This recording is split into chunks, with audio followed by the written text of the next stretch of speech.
Kwe Tanse Sego. My name is Pam Palmater and welcome to my new YouTube channel, State of the Nations, where we will look at critical issues impacting Indigenous nations all over our sovereign territories on Turtle Island.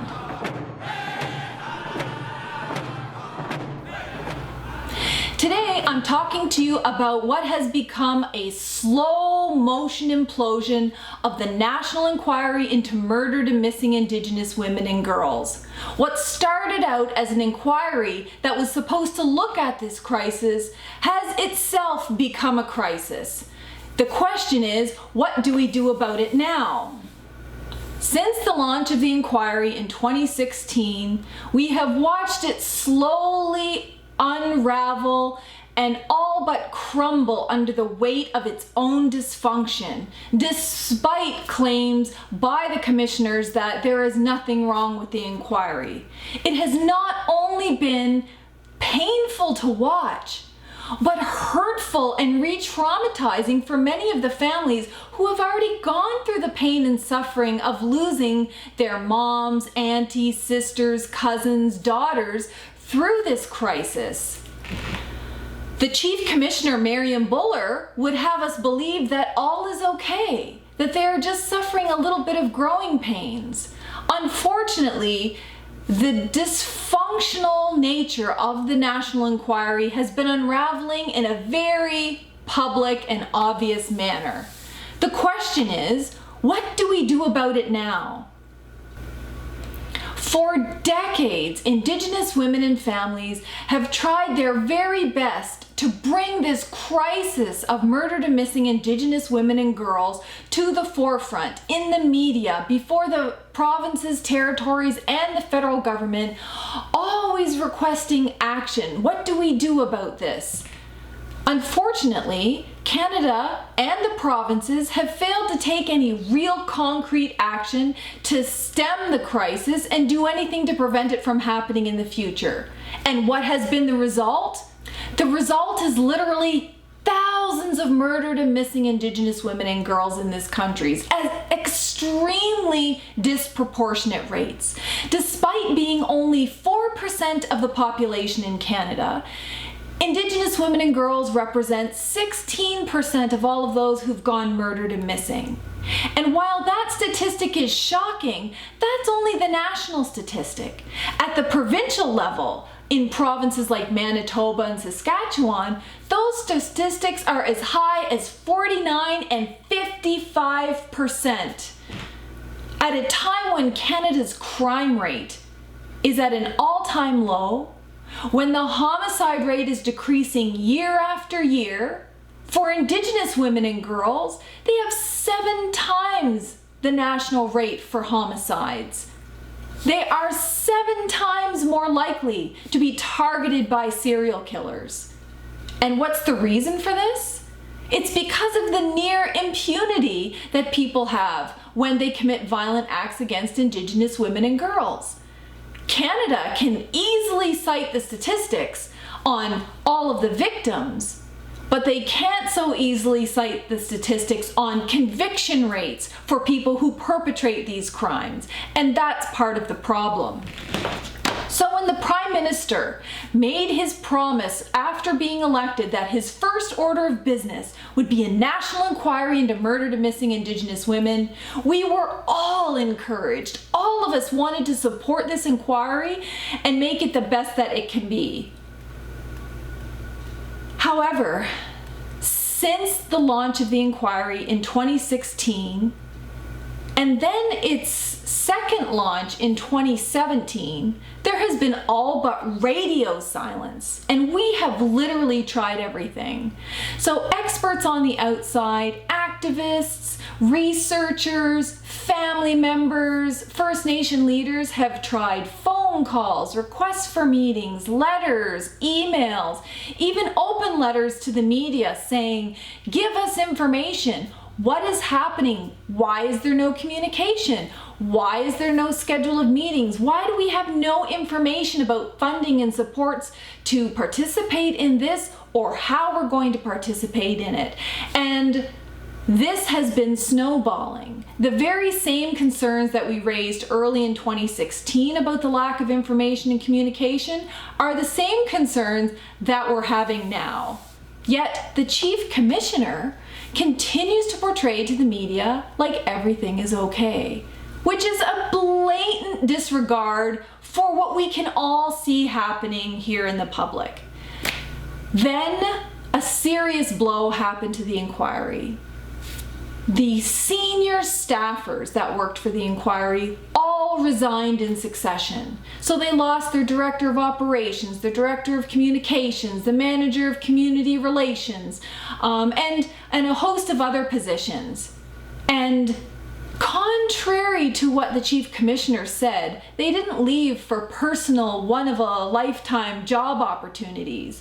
When they spoke to the media, they said it was because of the infighting, the egos, the dysfunction, the internal colonized processes of what was happening at the Commission, and a real lack of focus on the issue and on the families.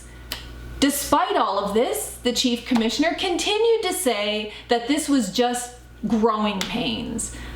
But that was really undermined when one of the commissioners themselves resigned and said that it was because of all of this dysfunction that it wasn't working and that it in fact was a very colonized process. So I think it's very safe to say, from those that have experience on the inside and what we can see on the outside, this inquiry is not working. We need to do something about it. So what now? What do we do about this?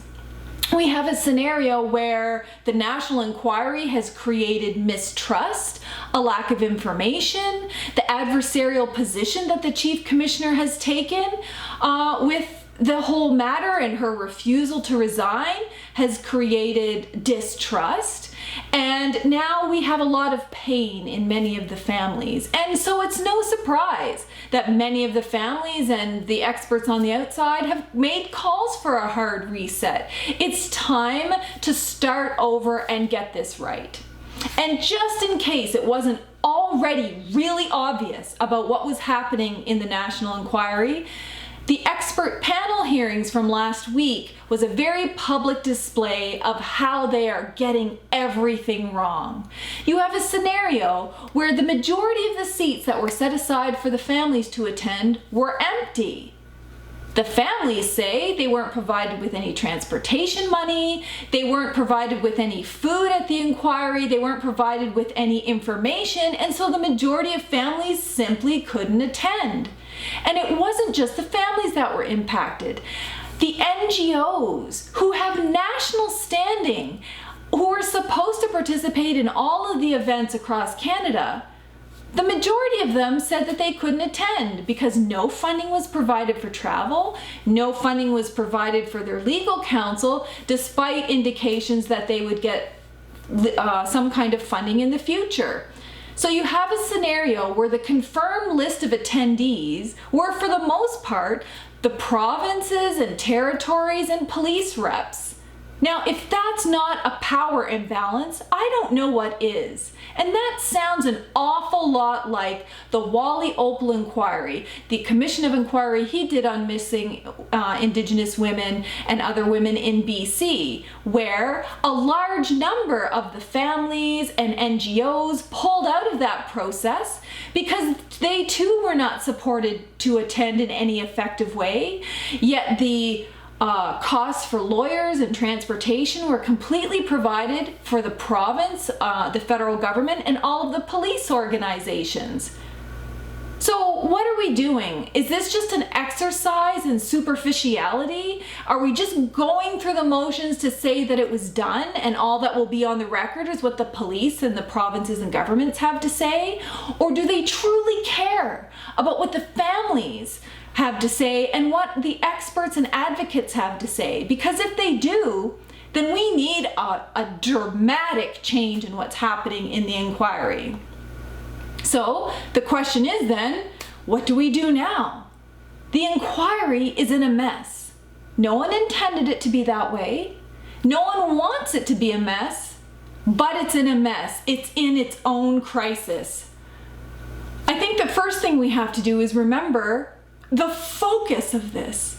And the focus is on the Indigenous women and girls that we have lost to human trafficking, to exploitation, to kidnapping, to rape, torture, and murder. Those are the people that we should be most focused on. Everything that comes out of that inquiry must touch on those women and girls that we have lost. And if it isn't doing that, if it isn't honoring their lives that are lost, then it needs to start over. Because this inquiry isn't about protecting the feelings of the commissioners, and it's not about supporting the Liberal Party agenda. There should be no politics involved in this at all. This inquiry is for one purpose only, and it is to shine a light on the dark places in our society, the dark places, laws, people, and actions that allow this crisis to continue and provide very convenient hiding places for it to continue to grow. That's what this inquiry is about. And if we do it that way, then what we're looking at is something very, very different. We're looking at individual cases and the pattern that it shows of police racism and neglect in investigating or not any of these cases. It involves looking at police conduct, police racism, neglect, physical and sexualized violence against Indigenous women and girls, and their role in our statistics. It's about looking at this under a human rights framework. Stop looking at Indigenous women and girls as if poverty is the reason for this happening, because if that was the case, then all women living in poverty would go murdered and missing. And that's not the case. These women are murdered and missing because they're Indigenous. They were born female and they were born Indigenous. Those are the only two high risk factors that are involved here.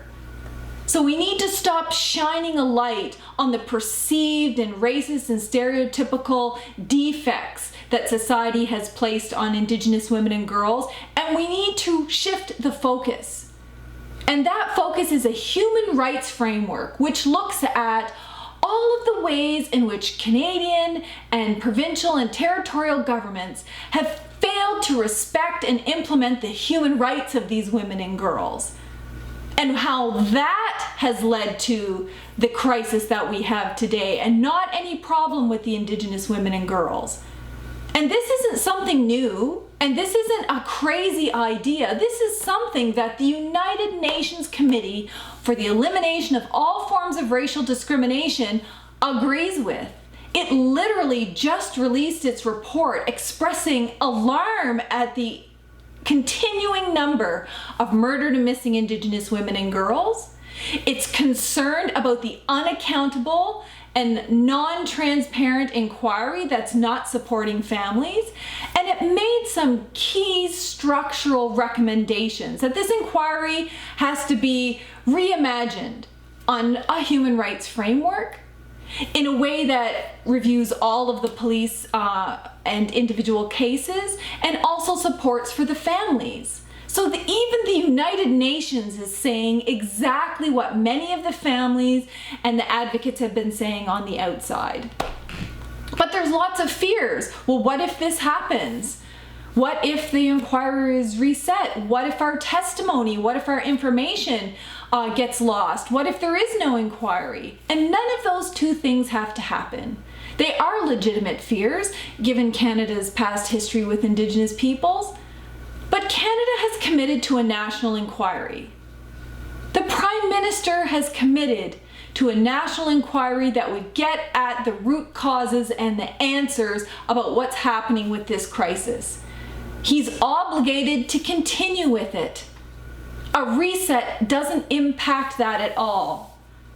And what we don't want is a Wally Opal disaster. We don't want another Opal inquiry that's a disaster on a national level that does more harm than good. And were it left to the previous federal government, which wanted to just blame First Nations communities for this problem, that's exactly what would happen.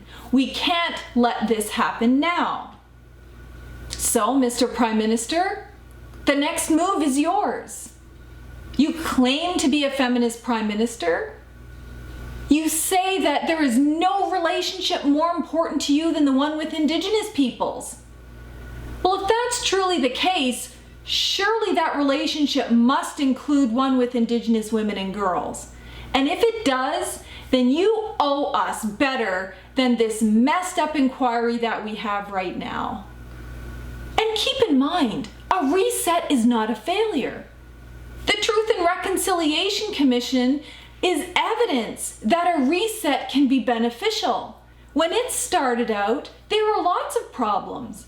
They did a hard reset, got a whole new batch of commissioners, and I would like to think that we are better off for it. We have a Truth and Reconciliation report that catalogs everything that happened, that honored the families, that made the links between the history and the intergenerational impacts that affect us today.